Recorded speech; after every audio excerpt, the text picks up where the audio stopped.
Ladies and gentlemen, it's my pleasure to introduce Stephen Moore.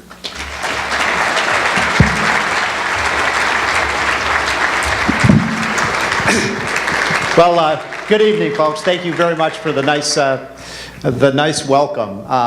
And Dave, it is just a privilege to be here with you all tonight. You know, I've been on the road constantly for the last probably last couple of months, and it's just so great to be in Kansas. And when I flew in this afternoon, I've been pretty tired. I was in Wisconsin last night, Chicago the day before, and Pennsylvania the day before that. So I'm walking through the luggage, through the airport terminal, feeling kind of underappreciated. And this darling lady, and the women in Kansas are so beautiful. This lady, she just ran up to me and she just threw her arms around me. It was very endearing. And she said, she just had a big smile on her face, and she said, "I know you, don't I?" And I said, "Well, I don't know, ma'am." And she said, "I'm just sure I know you." And it was very endearing. And I said, "Well, I don't know, ma'am." She said, "I'm sure I've seen you on TV." And I said, "Well, ma'am, what do you watch?" And that kind of flummoxed her a little bit. She scratched her head. She was a little confused. And she looked back at me again, and she said, "Wait a minute." The light bulb finally went off. She said, "Didn't I see you on Wheel of Fortune last week?" I said, "Yes, ma'am, that was me." By the way, how many of you in this room watch Fox News pretty regularly? What would we do without Fox News, right? Most of you probably know that the Wall Street Journal and Fox News are owned by Rupert Murdoch, so we have a strategic partnership with Fox, and I do a lot of Fox. I do Larry. How many of you watch Larry Kudlow's show? It seemed like I talked about a couple dozen people. Larry is just a national treasure, but I've just got some good news to report you. I've got a lot of good news to report you tonight, but one of the really nuggets of good news I wanted to give you tonight is that the Nielsen ratings just came out a couple of nights ago. Fox News at night now has a larger audience than MSNBC, CNN, and CNBC combined. So how awesome is that? In fact, on a lot of nights, they have double that audience. So it is fantastic. And I've really enjoyed working at Fox, meeting so many great people, Steve Hayes and Britt Hume, and just Neil Cavuto and the whole gang. But I have to say, you know the theme of Fox News, right? Fair, balanced, and blonde. I've met so many beautiful women at Fox, and it's a lot of fun to work there. But my day job, obviously, is working at the Wall Street Journal. How many of you read the Wall Street Journal pretty regularly? Thank you for helping pay my salary. It is a great, great newspaper. And by the way, I don't care if you read the news side, but please read the Wall Street Journal editorial page. And obviously, I'm biased, but I think we are the voice of the conservative movement. And I give a lot of talks to young people. I've been on dozens of college campuses over the last couple of years. And one of the things I tell these college kids, and I'll say the same thing to you all, that if you want to be the smartest person in the room, you want to be the person who's up to speed on everything that is going on in the world. There is no better way than doing that than just, when you're having your Starbucks coffee in the morning, just take 10 or 15, I see my friend George Pearson nodding his head, just take 10 or 15 minutes and read those 3 editorials.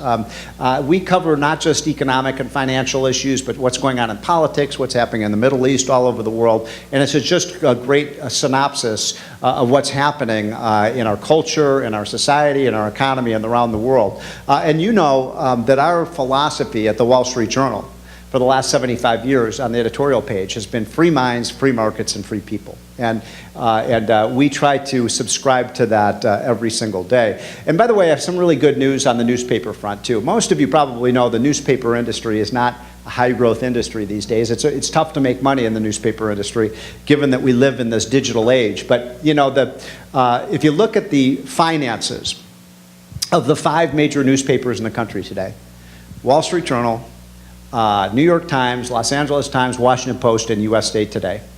Ladies and gentlemen, only one of those newspapers is making money. Anybody want to take a guess at what newspaper that is? The Wall Street Journal. So we're very pleased about that. And by the way, I have some even better news than that. I told you I'm filled with good news tonight. I don't know how many of you have looked at the finances recently of the New York Times, but that newspaper is this close to being in federal bankruptcy court, and it just could not happen to a nicer group of people. I'm only kidding. Thank you again for inviting me, Dave. The reason I wanted to come here is because I believe so fervently in the work that groups like the Kansas Policy Foundation are doing. You know, one of the amazing things, I do a lot of work with the state think tanks around the country, and there's a lot of areas where we are behind the left, right? We don't have the huge institutions that they do that are deluged with taxpayer money. They obviously control most of the media, as you know, other than Fox News and Rush Limbaugh. They control 90% of the media. But the one area where we are way ahead of the left is in these incredibly innovative and smart state think tanks that are around the country. And we have, how many of them are there, Dave? Like, I think, does every state now have a state? There's 60 of these state think tanks, and they are, you know, just like Kansas Policy Institute, all of them are operating with pretty small budgets. You know, they're not, they get incredible bang for the buck. I don't think you can make a better contribution if you want to advance the cause of freedom and liberty than giving to these state think tanks like Kansas Policy Foundation, because they do such enormous work on such a shoestring budget. But the amazing thing is, you don't have to believe me on that. George Soros, who is the financier of the left, as you all know, I saw George Soros give a speech recently, and as you know, Dave, the left is trying to duplicate what we're doing, what we've done for the last 20 years in these state capitals. And George Soros wants to fund these things. And what George Soros said is that it would take $1 billion, $1 billion, to recreate the infrastructure that we've created in states like Kansas, in states like California, in states like Texas and Virginia, all over the country. That's quite a tribute to what these institutes are doing. And I always say this, and it's particularly true of the Kansas Policy Institute, that these groups are up against the groups, right, Dave, that you're going to war with every day. They are almost all funded by taxpayers, right? This group needs your donations because they don't take money from taxpayers. But every one of these left-wing groups does, right? That's how they succeed. And that's why it's so important that you continue to provide the kind of support that this institution needs, because this truly is an island of sanity in a sea of socialism in the state capitol. It really is. So I just want to say I'm so proud of what you guys have done. My friend Mike Pompeo. Mike, are you still here? Where are you? Did he leave? There you are, Mike. You are a superstar in the United States Congress. And I just want to say I'm so proud to call you a friend. This is a guy, you know, so many of these guys go to Washington. Mike, you know it. You've seen it even among some of your colleagues. They go to Washington. I don't know what it is. They drink the water or what it is, but you know, I always say Washington is America's only work-free drug zone, you know, and it's just an amazing place where people just lose their direction. And I've seen it so many times with these politicians. But Mike, you have consistently stood up for liberty and freedom, and we so much appreciate what you do. So thank you so much. Finally, I would really like if every member of, I know there are I've met at least 5 or 10 members of the House of Representatives here in the state of Kansas. If you're a member of the House, would you please stand? Would you please stand? These people are so fantastic. I want to tell you this. Not only what you did with this tax cut this year, not only did you transform the state of Kansas, but I want you to know this. You were observed, you were watched all over the United States of America. And I go to state capitals all the time. I deal with governors and state legislatures. You know what they're saying now? How can we do what Kansas did? And that is so fantastic. So congratulations. Don't let up. I know you're under pressure from these interest groups to raise the sales tax, maybe suspend some of the income tax cuts. Please, please, please don't let up. Don't let up. Let's keep those taxes low. I think you said it very well, Dave. You know, it's amazing. If you look at the states that are booming in this country, there are 8 states in the United States that have no income tax. States like Texas, states like Florida, states like Tennessee, states like Nevada, states like New Hampshire. Those are the states that are booming.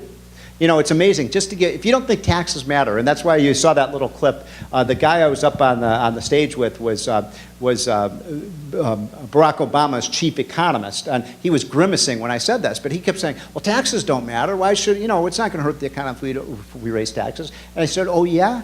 Then tell me this: how come Texas is booming, And California is a catastrophe. I mean, California is losing its taxpayers, it's losing its industry, it's losing its businesses and entrepreneurs, and they're all going to states like Texas. And pretty soon, they're going to come to states like Kansas because the word is getting around that you're cutting your taxes. So it's just, you're an inspiration for the rest of the country. Now, the other reason that I'm in such a good mood, and look, Dave told me to try to keep politics out of this, but I can't. We're going to win this election. We're going to win this election in 3 weeks. I'm looking at these numbers, and I tell you, I have been to 22 states. I've been to Pennsylvania, Ohio. I've been to Florida. There is something going on there. You can just feel it in your bones. The momentum is with us, and the momentum is with freedom. People are fed up with the policies that we have seen in the last few years, and I feel extremely confident that we're going to have a very good night on November 6th, and it just couldn't happen a better time because we can't afford 4 more years of these policies. Now, I want to talk about a couple of issues that I've been really working on writing on at the Wall Street Journal. Because I think they have a great relevance to the economic future of this country. And again, these are good news stories. And I want to start with the one that was talked about in the debate. It was the first issue out of the gate, which was energy policy. And the energy story in the United States is such an incredibly positive, optimistic story. You've never seen anything like it. And I'll start this by saying that about 3 months ago, I went to this little town of Williston, North Dakota. You know, when I go, by the way, how many of you have ever been to the state of North Dakota? About a lot of you have. When I go to the East Coast, people don't even know where North Dakota is on the map, right? I mean, but North Dakota, what is going on there today, it feels like what the gold rush must have been like during the 19th century. It is so incredible. This little town of North Dakota, Williston, used to be a town of wheat farmers, right? Middle-class place with about 3,000 population. 2 years ago, they had a population of 5,000. Last year, they had a population of 10,000. Now they don't even know how many people live there. I had to spend $689 to stay at a Best Western hotel in North Dakota because it's booming so much. And it is incredible. I mean, it is booming so much in North Dakota right now that even the strippers from Las Vegas are moving to North Dakota. They can make more money there. It's an incredible thing to see. And of course, the reason it's booming is that this town of Williston, North Dakota, sits right atop of the Bakken Shale. And the Bakken Shale is an incredible oil play. It is the biggest oil find in the United States in something like 50 years. And the most amazing part about it, and you can tell I really get into this, I spent about 3 or 4 days with the geologists there explaining to me what they're doing. But a lot of it is a result of hydraulic fracturing. And it's amazing to me that the left has demonized this idea of hydraulic fracturing because, ladies and gentlemen, to be against hydraulic fracturing is like being against a cure for cancer. This technology is so amazing. It is such a tribute to human know-how and human ingenuity. It's unbelievable. So you can literally be standing out in the middle of a wheat field next to an oil rig. And it's so amazing to think that we now have the technology. By the way, we have this technology nobody else in the rest of the world does. So we have a major advantage. We have a major head start over all the countries that we're competing with. So these oil rigs now drill 2 miles deep into the ground. 2 miles deep. That's amazing. And then because of another new technology that we have in the oil and gas drilling arena, which is called horizontal drilling, they can now go 2 miles in any direction, like a spider web. And so it's amazing to think you're standing there and 2 miles deep in the ground they're drilling and then 2 miles out. And that they're getting at this shale oil and gas. And this oil and gas has been trapped there for literally tens of millions of years. And it's so amazing because the shale rock is so thick. It's oftentimes 18 inches, 2 feet thick of this it's like a shield. The rock is so hard. And what they do through the hydraulic fracturing process is they're emitting at a very high velocity water and sand and other chemicals into this rock over and over and over again until they finally crack through. And once they crack through, it's like taking a champagne bottle and shaking it up and taking the cork off. The oil and gas that's been trapped there just flows naturally up to the top of the rig. It is. Why am I spending time telling you about this? Because, ladies and gentlemen, to cut to the chase here, there is more oil in North Dakota than there is in Saudi Arabia. That's amazing. There is more oil in North Dakota than there, and I know this is now spreading to other states. It's spreading to states like Kansas. You've got drilling going on here, Colorado, California. The same thing is going on, by the way, out east where I live in Pennsylvania. How many of you have ever heard of the Marcellus Shale? The Marcellus Shale is an incredible find. There's 150 years worth of natural gas under the Marcellus Shale, and that's under the states of Pennsylvania and West Virginia and Ohio and New York. And I was at the, about a year ago, I went to to the town of Wheeling, West Virginia. Anybody ever here been to the town of Wheeling, West Virginia? Wheeling, West Virginia, if you've gone there 2 or 3 years ago, it was the epicenter of the Rust Belt in America. I've never been to a more depressing place in my life. I mean, shut down coal factories and shut down steel mills, and every other store is in foreclosure. You go to Wheeling, West Virginia today, ladies and gentlemen, the town is absolutely booming. They're opening up BMW dealerships in Wheeling, West Virginia because people are getting so rich. And it's because of the hydraulic fracturing process that's allowing these farmers to make millions of dollars by leasing their land and getting at this natural gas. And it's really amazing, by the way, that the left has had this propaganda campaign against hydraulic fracturing. And it's actually working in a lot of these dingbat left-wing blue states. And so New York, which is a very economically depressed state right now, especially in upstate New York, the state legislature in New York, just so you appreciate how good you have it in Kansas, these dingbats in New York, they voted to outlaw hydraulic fracturing. Right? They did. I'm not making this up. They don't allow it. So you know what the people in Pennsylvania are doing? They're drilling down and they're going horizontally into New York and they're taking all their natural gas away from them. It's just great. It's fantastic. But anyway, here's my point about why am I spending so much time talking about this? Because I believe that Mitt Romney has this story right. I think he is exactly right. If we get this, if we do this drilling, and if we do the mining for the coal that we have in this country, and we get at the natural gas that we have more natural gas than any other country in the world. I believe, and this is not just my opinion, it's many of the oil and gas experts that I've been talking to over the last couple of years as I've been covering the story. Within 10 years, within a decade, the United States of America can be an oil export country. That is an amazing thing to think about, right? And look, think about what a game changer that is to our country if that happens. What is the one thing that the United States imports more of from the rest of the world than anything else?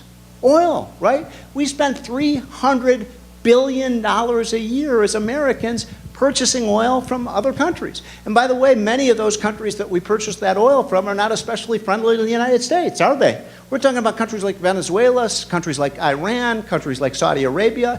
Think of not just the economic implications of America becoming truly oil and natural gas independent, but think about the national security implications of this. If we don't have to spend and send all of this money to countries that don't like us very much. So I think it is a game changer, and here's the problem. The president, I'm not going to use the L word, he wasn't being very truthful the other night when he was talking about this energy issue. Right, Mike? I mean, he was not telling the real facts about what has happened. The real facts are this president hates fossil fuels, right? He hates oil, he hates natural gas, he hates coal because he believes, that the earth is burning up and so on. And I don't want to be quoted on this. I was told this is off the record, but look, I think global warming is the greatest scam of the last 100 years, ladies and gentlemen. I mean, I think this is made up. But why would you hold back? Why would you hold back this revolution when we have so much of this going on? And you know what? The president, and by the way, not just this president, but our previous president, George W. Bush, over the last 6 years, we have spent as a nation, I should say misspent, $90 billion. $90 billion on these green energy sources. And you know the two that we spent most of it on, right? Wind power and solar power. Wind and solar. Now here is the amazing thing. After that $90 billion has been spent, anybody want to take a guess at what percentage of our electricity in America today comes from wind and solar power? I heard somebody say 2%. We're all the way up to 2.4%. 2.4%. So $90 billion for 2.4% of our electricity. Mr. President, where are we going to get the other 96%?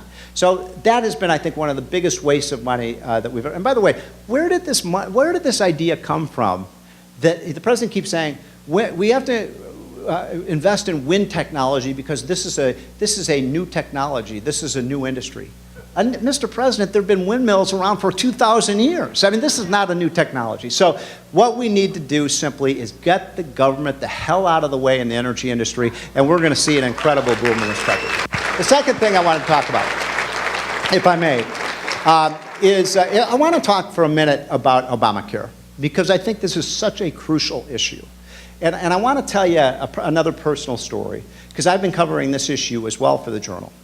And you know, I was privileged enough to sit in on the oral arguments at the Supreme Court the first day of the arguments on Obamacare. And that was quite a thrill. How many of you have ever been in the Supreme Court? Some of you have. It's quite a thrill to go in. You know, there's no television cameras in the Supreme Court, so when you go in the Supreme Court, and there's only about a gallery of about 100 people, so it's really hallowed ground. And you get to really see firsthand what these justices are saying. And you just get an incredible perception of what's happening with these decisions. And so I went in there, and I was concentrating on one man. I was concentrating on Justice Kennedy, because Justice Kennedy is about the most powerful man in America, by the way. It's not Barack Obama, it's not Ben Bernanke, Justice Kennedy, because as you know, on the Supreme Court today, we have 4 liberals, right? We have 4 conservatives, and we have Justice Kennedy, who is the swing vote. And if you look over the last 20 years or so, almost every important decision that has come down from the Supreme Court has been 5-4, one way or the other, with Justice Kennedy being the swing vote with either the liberals or the conservatives. So I'm concentrating on Kennedy because he's the one who's going to determine whether we overthrow this terrible law, Obamacare. And you know what this was about, right? You know what the decision was about. It was about whether the United States government has the authority under the Commerce Clause to require individuals to buy health insurance. By the way, Dave, was your Attorney General one of the, I think there were 26 Attorney Generals that brought suit. I think the Kansas Attorney General was one of them. So over half of the states sued the federal government saying, you don't have the authority to do this. Point in the Constitution where we have the authority to require people to buy health insurance.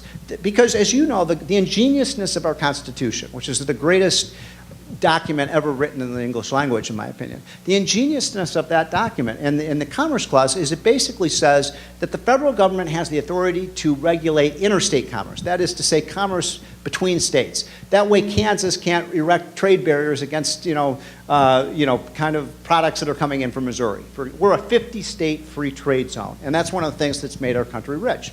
But what the Commerce Clause also says is something does not interfere with interstate commerce, then it is not the business of the federal government. It's the interest of the states.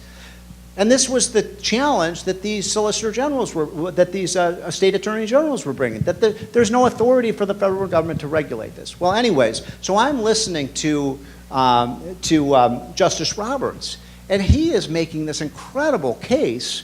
And he's getting right in the face of this Solicitor General from Obama, really challenging him and saying, where do you have the authority? How can the federal government say that you, ma'am, or you, sir, have to buy health insurance, and that your decision to buy health insurance or not to buy health insurance, how in the world, he asked, does that interfere with interstate commerce? Very good question, right? And it was amazing because I walked out of the courtroom that day, and the second I got out of that courtroom, I got on my phone with my boss, Paul Jagot, and I said, Paul, we've got this thing locked up because Justice Kennedy is with us on this one. I guarantee you he is with us. And of course, the sad end of the story is Justice Kennedy was with us, but Justice Roberts was not. Right? And that was the tragedy of that decision. Now, here's the point. We all know this is an important election. I believe it's the second most important election of my lifetime. The 1980 election was the most important. I always say the reason I know God smiles on America is that Jimmy Carter was not reelected in 1980. But the fact of the matter is this is a pretty important election because the differences between what these two men stand for is so stark. I mean, have you ever seen an election where they are so wide apart in their beliefs about how to turn around this economy? But when that Supreme Court decision came down, it doubled the ante on this election. Because, ladies and gentlemen, the only way we're going to repeal this god-awful health care law now is to win this election. That's the only way. If Barack Obama is reelected, Obamacare is here to stay. We have created a new entitlement program with 30 million more people on Medicaid with all of these mandates. I gave a talk not long ago to the International Franchise Association. These are people who own Burger Kings and Wendy's and Applebee's and stores like that. And this one gentleman came up to me, and I was talking about Obamacare. And after I was done, he came up to me and said, hey, Steve, I just want to tell you, you only told half of it, how bad this law is. He said that he owns about 50 Mexican restaurants in the Dallas-Fort Worth area, and he said he has 1,000 employees. And he said he did the calculations, just one businessman. And he said that Obamacare, once it becomes law, will cost him $1,200 a year more per employee. Do the math. He has 1,000 employees, $1,200 a year more. That's $1,200,000 you're sucking out of just one business. This is going to cost jobs. It's not only going to hurt our healthcare system, it's going to hurt jobs. So that is a critical thing, I think, to pay attention to in terms of paying attention to this election. Last point I want to bring up is my book, Who's the Fairest of Them All? And that book is really, look, I knew that it was pretty obvious that Barack Obama was going to run an election on class warfare, right? He has to. What else could he run on? He can't run on his record. He can't run on jobs. He can't run on the economy. He can't run on growth. So he had to run a race based on division, based on class warfare, based on this concept of fairness. And I just want to give you some of the statistics on this because they're amazing. So I really delved through all of the statistics on what's going on with the American economy in terms of who pays what with taxes. And some of these statistics are kind of amazing. So let's look at, for example, this claim that the rich don't pay their fair share. Right? We hear this all the time. The rich don't pay their fair share. The top 1% in America, the richest 1 out of 100 Americans, do you know how much of the federal income tax burden they pay? 40%. Yeah, I heard somebody say, you must read the Wall Street Journal editorial page because we report this day after day. 1% pay 40%. By the way, most Americans have no idea of that.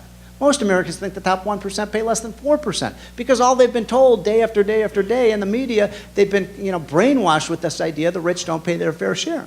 The top 10%, the top 1 out of 10, they pay 70% of the income tax. Now here's the other interesting part about this. Remember when Mitt Romney made that comment about the 47%? He was right. I mean, he might not have said it very artfully, and it wasn't maybe a very political thing to say, but he was right. Today in America, about 45, 46, or 47% of Americans who fill out a tax form pay zero income tax. Zero income tax. Now, I'm probably as anti-tax as anybody in this room. I've devoted my life to tax policy and trying to keep tax rates low, but I wonder how many of you in this room are with me on this.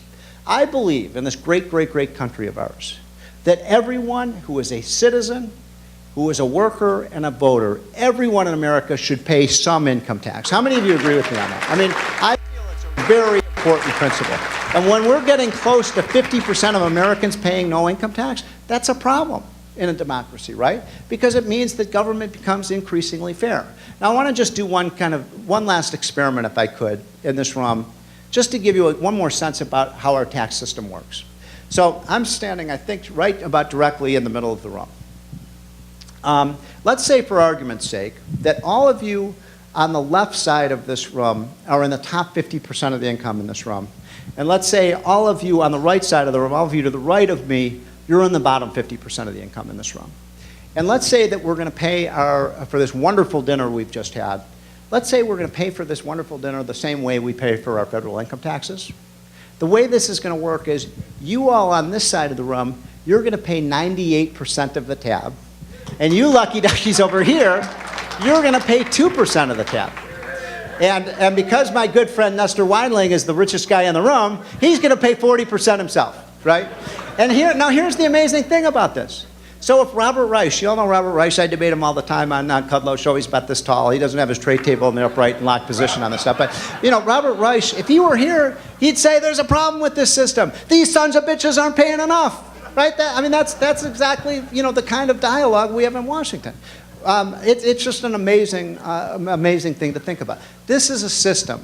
If we're going to get more tax revenues, we have to create more growth. It's that simple. Actually, Barack Obama is right about this. Mike, you know this. We need a lot more revenues, right? We're what? Lower than we've been in 50 years. It's because the economy isn't growing.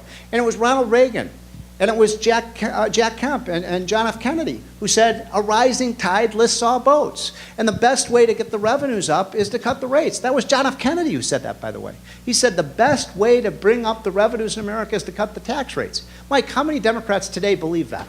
Zero, probably, right? Probably zero. But that was John F. Kennedy who said it exactly 60 years ago, and right before he was assassinated. So these are not radical ideas. They work. They worked over and over again. One other point, and I know Dave's probably hyperventilating because I'm talking more than he wanted me to, but I feel very passionately about this. If you look at the 4 examples in the United States over the last century when we have cut tax rates, exactly like Mitt Romney is talking about, where we have cut tax rates across the board. In every instance, the liberals threw up their hands and said, oh my God, that's going to be tax cuts for the rich, and only the rich are going to prosper under this. And in every instance, when we did that, it was true in the 1920s under the Coolidge tax cuts. It was true in the 1960s under the Kennedy tax cuts. It was true in the 1980s twice under Ronald Reagan in 81 and 86. And it was also true in 2003 when George W. Bush cut tax rates until the housing market collapsed. In every one of those instances, 2 things happened. First, the economy grew a lot faster, because when you bring those tax rates down, you incentivize more growth and more investment and more entrepreneurship, and that's what creates jobs in this country. But the second thing that happened, even more amazingly, in every one of those instances, and you can look this up, it's in Barack Obama's own budget, in every instance, the share of taxes paid by the rich went up. It didn't go down. They went up, right, Mike? I mean, you know this history. The tax share paid went up. That's, by the way, what's going to happen in Kansas. You cut the tax rates, I guarantee you're going to find the share of taxes paid by your richest 5 or 10% goes up. I guarantee you that. And will you show me the statistics when they come out? Because I think you're right on course there. The last point I'll make. There is one of the most important divisions in terms of where the Democrats are and the Republicans are. And by the way, I'm not here to defend the Republicans by any means. I mean, like, you know, I've been pretty tough on Republicans. And I've said this many times that, you know, I get very angry at Republicans a lot. And I've said it oftentimes that it's no surprise that Republicans call themselves the pro-life party, because they're always in the fetal position. You know, and it's true in politics that the Republicans can be pretty timid when it comes to this stuff. But here's the point. So Barack Obama, I want to walk you through this because I think it's so important for people to understand. And I think everybody in this room does understand this, but so many Americans don't. Barack Obama, the whole premise of his presidency was we were going to create this enormous stimulus plan, that we were going to spend over $1 trillion on all of these programs. Not just the $800 billion stimulus. We spent, what was it, Mike, $200, $300 billion on these mortgage modification programs. I have a bumper sticker on my car that says, honk if I paid your mortgage, and everywhere I go, people are honking at me. We had remember that dingbat program, the Cash for Clunkers program, the Cash for Clunkers? They're great cartoon in the newspaper the other day, by the way, after Joe Biden debated Paul Ryan. Wasn't Paul Ryan awesome in that debate, by the way? I just love that man. And after the debate, there was this great ad, great cartoon where President Obama is carrying around Joe Biden like it's a piece of lumber, and he goes up to this window and says, "Cash for clunkers." I just thought that was perfect. But in any case, so we spent all of this money, and I believe that President Obama acted in good faith. I believe he really thought that this was going to work. I think he really thought we're going to inject $1 trillion in the economy, and we're going to get this Keynesian stimulus, and we're going to get all these jobs from all of this, and the economy is going to soar and so on, because he's been trained in that. And our kids are still being trained in this. And it didn't work, of course. And the question is, why didn't it work? Why didn't Keynesian economics work? And the answer is very simple. And it comes down to my favorite economist, I think the greatest economist of the last 100 years. He's the patron saint of groups like the Kansas Policy Institute, Milton Friedman. And I love Milton Friedman, and Milton Friedman is famous for a lot of things. But I think all economics comes down to one of his most brilliant insights. Remember this one? There's no such thing as a free lunch, right? And it really comes down to that. What did he mean by that? What did he mean by that there's no such thing as a free lunch? He meant if the government spends $1, the dollar has to come from somewhere, right? I don't think you let any little kids in this room, so I can say this to an adult audience. There's no tooth fairy out there, right? There's no tooth fairy. What we've been doing, right, Mike, for 4 years is tooth fairy economics. This idea that somehow the government's going to do all these wonderful things, but the money has to come out of your pocket, and your pocket, and your pocket, and my pocket. And that doesn't make, it's almost like they reach in my wallet, take $20 out, and give it to you, sir, and say, we just stimulated the economy. And you go out and, you party with the money or go to Walmart or whatever, and you spend the money and we stimulate the economy. What have they left out of the equation? This gentleman's $20 richer, I'm $20 poorer. How does that make the economy any stronger? fact, I'd make the case it actually hurts the economy because I worked to get the money and he stole it from me. So this isn't a way to stimulate the economy. And hopefully, if anything is good has come out of this experiment, this massive trillion-dollar experiment in Keynesian economics, it's that we will never, ever, ever, ever do this again. Never, ever, ever again are we going to run up this debt like we have. And you know these statistics. In 4 years, we have run up our national debt by $5 trillion. $5 trillion. Now, Mitt Romney uses that statistic all the time, but I don't think he does a good enough job relating it to people. You know, there's a saying in Washington today that a trillion is the new billion, and it's true. I mean, when did we start talking about this budget in the trillions of dollars? Most people have no concept of how much $1 trillion is. $5 trillion, by the way, is more money. We've borrowed more money in 4 years than the United States government borrowed from 1776 through 2000. That is to say, we borrowed more money in 4 years than the United States government borrowed to finance the Revolutionary War, the Civil War, World War I, World War II, the Great Depression, and the Cold War. That's an amazing thing to think about, right? I mean, I'm aghast at how much our nation has faltered. These numbers are so big, people can't even comprehend them. You know, I don't know how many of you know this, but I have 3 boys. I have 2 sons in college who are teenagers who I don't like very much, but I've got a 10-year-old who I'm very fond of. And when I'm at home with my 10-year-old, I try to tell him a bedtime story. And so one time I thought I would tell him a bedtime story about the national debt. Because after all, he's going to have to repay it, so I thought he should know something about it. So I said, David, do you know how much $1 trillion is? And his eyes just totally glazed over. So I said, well, David, who's the greatest basketball player in the world? Well, he instantly said LeBron James, and he knows everything about the NBA. So I said, well, David, how much money does LeBron James make? And he knew that instantly, too. He knows, as I said, he knows everything about the NBA. He said $40 million, because that's how much he makes with his endorsements and his salary. And by the way, is this a great country or what? You can make $40 million a year to play basketball. So then I asked the same question to my son, David, but I want to pose this question to you. How many seasons do you think LeBron James would have to play basketball at $40 million a season to have $1 trillion? And the answer is 25,000 seasons. This is a whole hell of a lot of money we're talking about. And you know, when I talk to these young people, I promise, Dave, this is the last point I'll make. When I talk to these young people on college campuses, this is really our challenge as a nation, right? This is exactly why this is such a big election. Are we going to be adults? Are we going to be serious about turning this around? I'm really optimistic about the U.S. economy. I really do think we're on the verge, especially if we get the community organizer out of the White House. I think you're going to see a massive expansion of this economy almost overnight. I really am. But the issue is whether the American people are willing to step up to the plate and say, you know what, we've got to change these things. We can't keep doing this. It is true, if you look at the Obama budget, year after year after year for the next 10 years, right, Mike? It's $1 trillion deficits every year. We can't do that. No great nation borrows $1 trillion year after year after year. We need to get very serious about competitiveness as a nation. That's why I love what you're doing here in Kansas. What you did is you took competitiveness seriously. Because, you know, for the first time in our lifetime, and any of our lifetimes here, for the first time, we now have a rival. We've been the economic superpower unparalleled on this planet for the last 75 years, but now we have a rival in China, right? And this is one of the great challenges for our country. In fact, I would say for the next 20 years, 20, 30, 50 years, the number one issue is what country will lead this world in terms of economic and military supremacy? Will it be the United States or will it be China who's catching up with us? And, you know, I had a meeting about a year ago with the Chinese economic minister at the editorial board at the Journal, and this guy was saying the economy is soaring in China. He said within 9 years, he said, China is going to catch the United States, and once we catch you, people are going to whiz right by you. And I said, sir, that's not going to happen because our Chinese are so much smarter than your Chinese. You know, he didn't like that too much, but it is true. But here's the point. This is a real challenge, right?